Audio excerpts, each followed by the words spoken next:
নমস্কার বন্ধুরা, শিক্ষা এডুকেয়ারের তরফ থেকে সবাইকে স্বাগত। আজকে আমি আমার সেকেন্ড ভিডিওটি শুরু করছি।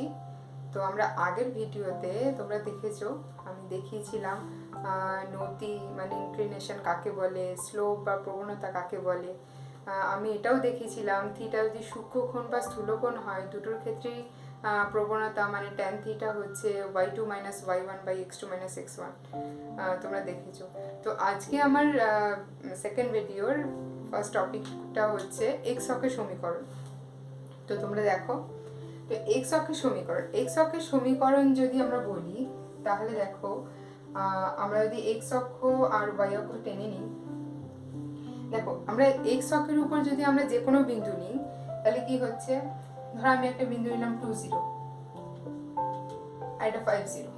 দেখো এক্স অক্ষের উপর আমি যাই বিন্দু নিই না কেন সব বিন্দুগুলোই একই একটা শর্ত মেনে চলছে। সেই শর্তটা কি, যে ওয়াই কোঅর্ডিনেটটা 0। ওকে, তাহলে এক্স অক্ষের সমীকরণ হচ্ছে y ইকুয়াল টু 0। ওকে, তাহলে এক্স অক্ষের সমীকরণ কি হচ্ছে আমাদের y ইকুয়াল টু 0। ওকে, আচ্ছা এইবার যদি বলা হয় যে এক্স অক্ষের সমান্তরাল সরলরেখার সমীকরণ কি হবে, এক্স অক্ষের সমান্তরাল সরলরেখা, দেখো এক্স অক্ষের সমান্তরাল সরলরেখার উপরে যে কোনো বিন্দু কি করছে, এক্স অক্ষ থেকে একটা দূরত্ব সর্বদা মেনে চলছে। তাহলে দূরত্বটা আমি ধরছি বি। ওকে, তাহলে যে কোনো বিন্দু আমি যাই বিন্দু নিই না কেন সবাই কিন্তু এই দূরত্বটা কিন্তু মেনে চলবে। তাহলে এক্স অক্ষের সমান্তরাল সরলরেখার সমীকরণ কি হচ্ছে, সমান্তরাল সরলরেখার সমীকরণ হচ্ছে y ইকুয়াল টু বি। ওকে, তাহলে এক্স অক্ষের সমান্তরাল সরলরেখার সমীকরণ পেলাম y ইকুয়াল টু বি। তাহলে একই রকম ভাবে আমাদের y অক্ষের সমীকরণটা বের করতে হবে। তাহলে y অক্ষের সমীকরণটা আমাদের কি বের হবে, দেখো আমাদের যদি y অক্ষের সমীকরণ আমরা বের করি, তাহলে y অক্ষের সমীকরণটা আমাদের কি হচ্ছে, সেম হচ্ছে x অ্যাক্সিস y অ্যাক্সিস। দেখো y অক্ষের উপর যদি আমি যে কোনো একটা বিন্দু নিই 2 0 2, আবার একই রকম ভাবে দেখো 0 6 নিয়ে নিলাম। দেখো y অক্ষের উপর যে কোনো বিন্দু কিন্তু এই শর্তটা মেনে চলছে যে x কোঅর্ডিনেটটা সবসময় 0 হচ্ছে, সব বিন্দু একই শর্ত মেনে চলবে। তাহলে y অক্ষের সমীকরণ আমরা কি বলবো, তাহলে y অক্ষের সমীকরণ হবে x ইকুয়াল টু 0। ওকে, এবার যদি বলি আমরা যে y অক্ষের সমান্তরাল সরলরেখার সমীকরণ কি হবে, ধরো y অক্ষের সমান্তরাল এইটা, তাহলে কি হচ্ছে, দেখো y অক্ষের সমান্তরাল সরলরেখাটা y অক্ষ থেকে একটা দূরত্ব বজায় রেখে চলছে, সেই দূরত্বটা কি ধরলাম a। তাহলে y অক্ষের সমান্তরাল যেটা হচ্ছে, সমান্তরালটা হচ্ছে আমাদের x ইকুয়াল টু a। ওকে, তাহলে আমরা y অক্ষের সমীকরণ, y অক্ষের সমান্তরাল সরলরেখার সমীকরণ সেটা পেয়ে গেলাম। ওকে, তো এবার নেক্সট দেখাবো আমরা প্রবণতা নিয়ে দুটো জিনিস দেখাবো।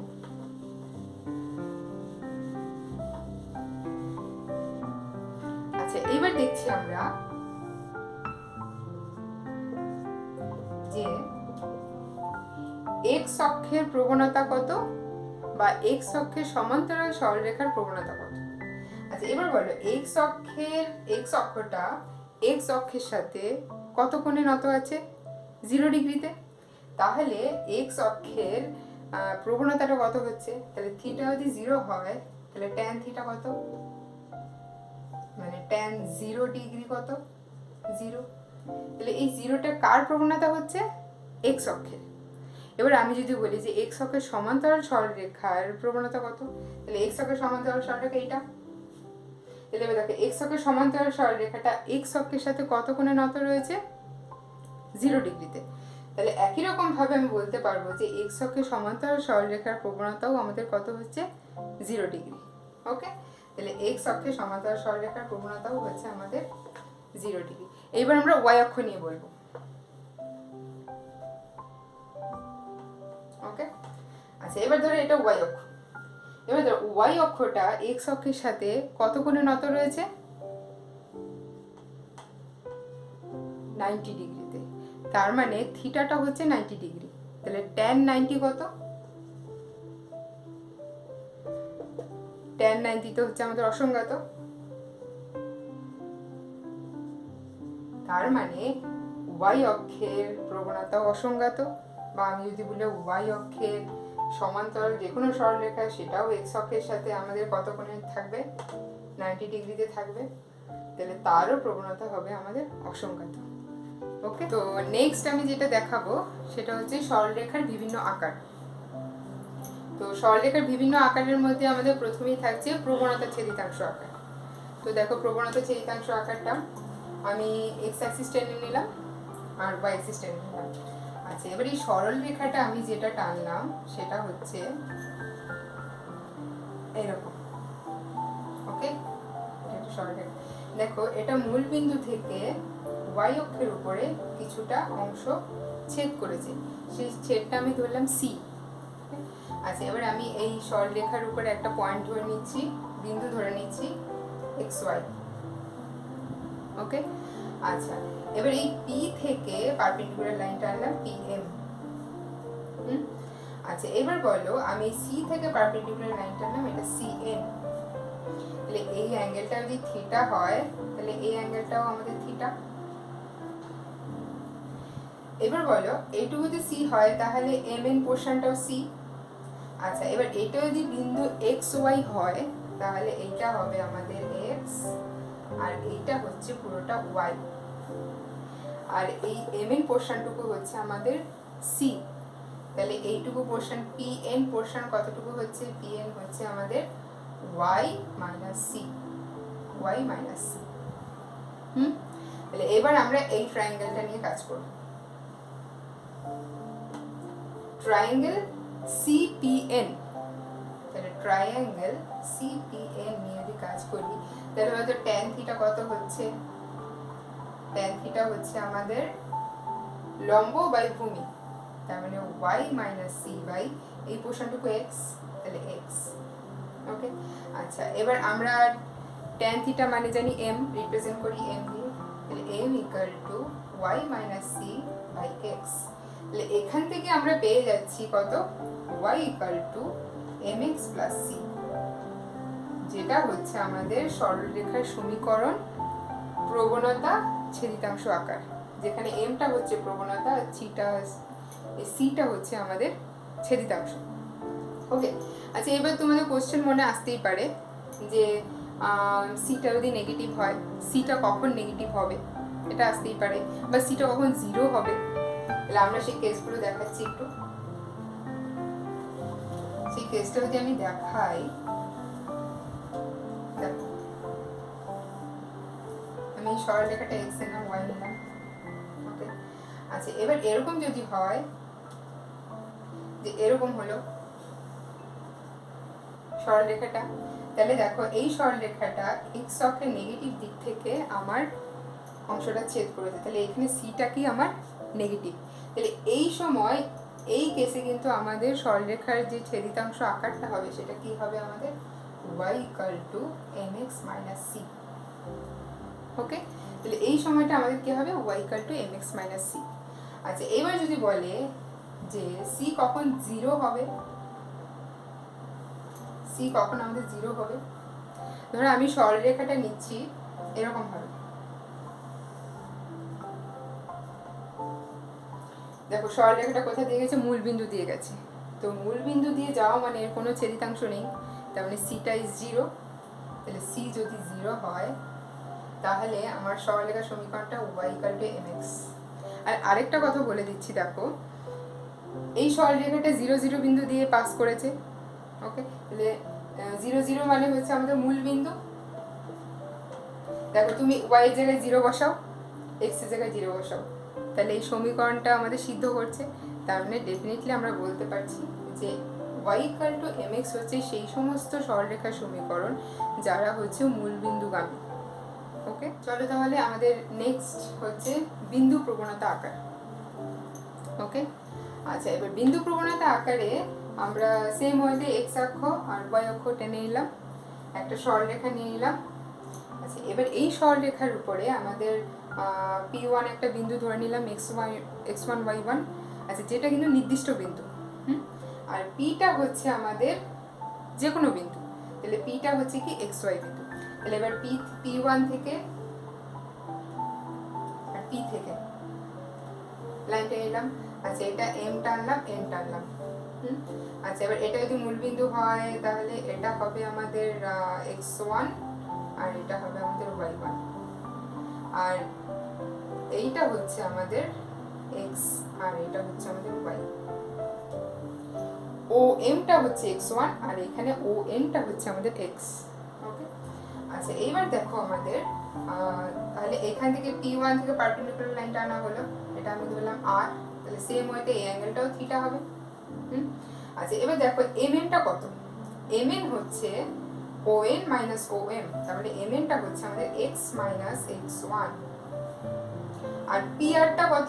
PR, তাহলে Pn টা যদি y হয় আর এটা যদি y1 হয় P1m, তাহলে PR হবে আমাদের y minus y1। ওকে, y minus y1। তাহলে দেখো এই ট্রায়াঙ্গেলটা নিচ্ছি, সেম ওয়েতে এই ট্রায়াঙ্গেল থেকে আমরা কি পেয়ে যাব? tan theta. তাহলে tan থিটা ইকুয়াল টু কত পেয়ে যাব আমরা? দেখো y minus y1 by x minus x1।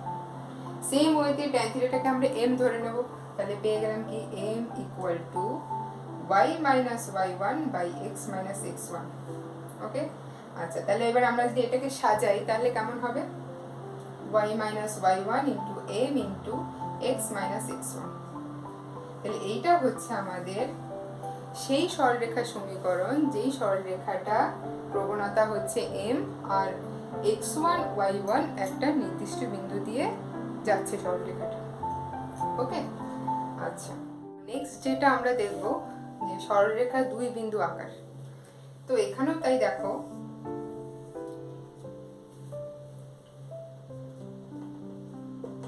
x অক্ষ y অক্ষ রয়েছে, এখানেও একটা সরলরেখা টেনে নিলাম, এটাকে আমি বললাম এটা a x1 y1,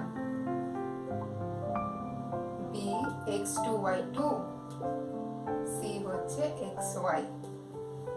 দেখো এখানে a হচ্ছে x1 y1 আর এখানে x1 y1 আর x2 y2 যে দুটো বিন্দু রয়েছে সেই দুটো বিন্দু হলো নির্দিষ্ট বিন্দু যেটা আমার দেওয়া আছে গিভেন, আর এখানে c যেটা বিন্দু ধরেছি সেটা হচ্ছে আমাদের কিন্তু নির্দিষ্ট বিন্দু। ওকে, মানে যেটা আমাদের সরি নির্দিষ্ট বিন্দু না, এটা হচ্ছে আমাদের ভ্যারি করবে বিন্দুটা, ঠিক আছে, যে কোনো বিন্দু। আচ্ছা এবার কথাটা হচ্ছে তাহলে এইখানেও যদি আমি বিন্দু দুই বিন্দু আকার যদি আমরা বের করি তাহলে কি হচ্ছে AB সরল রেখার, তাহলে AB এর প্রবণতা BC এর প্রবণতা হচ্ছে আমার সমান হবে। তাহলে একই রকম ভাবে আমাদের AB প্রবণতা বের করতে পারবো, BC এর প্রবণতা বের করে জাস্ট সমান করে দিলে আমার যে আকারটা হবে সেটা কি আসবে? y minus y1 by x minus x1 হবে y1 minus y2 by x1 minus x2। এইটা হচ্ছে আমাদের দুই বিন্দু আকার সরলরেখার সমীকরণ, যেখানে আমাদের x1 y1 আর x2 y2 টা হচ্ছে আমাদের দেয়া আছে। ওকে, তাহলে নেক্সট আমরা যেটা দেখব সেটা হচ্ছে আমাদের ছেদিতাংশ আকার। আমাদের মোস্ট ইম্পর্টেন্ট যেটা হচ্ছে আমাদের ছেদিতাংশ আকার।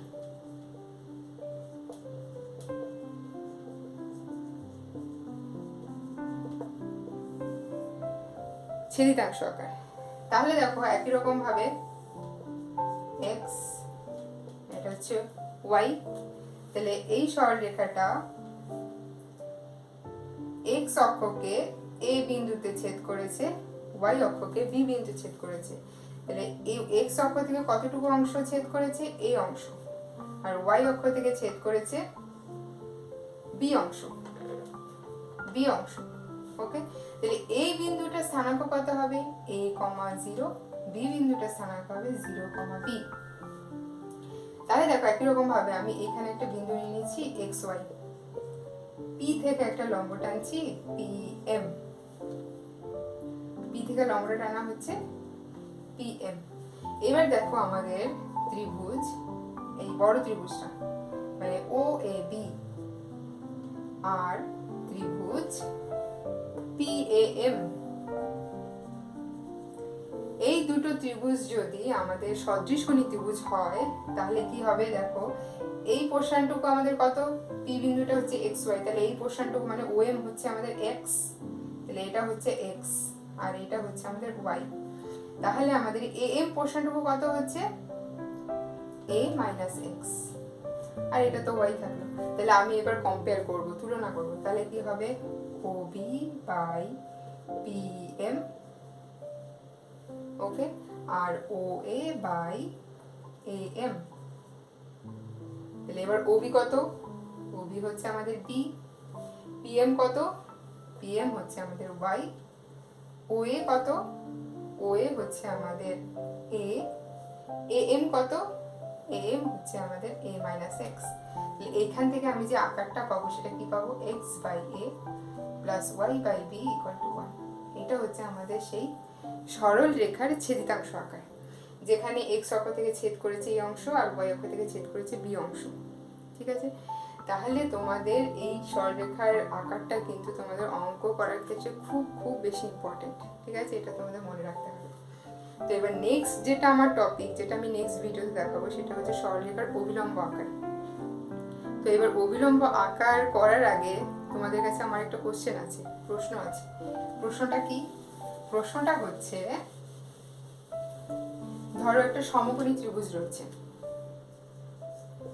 প্রশ্নটা হচ্ছে একটা সমকোণী ত্রিভুজ রয়েছে, সমকোণী ত্রিভুজটা হচ্ছে আমি ধরলাম এবিসি, এই কোণটা হচ্ছে আমাদের 90 ডিগ্রি। ওকে, আচ্ছা এবার বলছি যদি এইটা যদি থিটা হয়, তাহলে এবার বলো যে আমাদের এই থিটার জন্য আমাদের অতিভুজ কোণটা, ভূমি কোণটা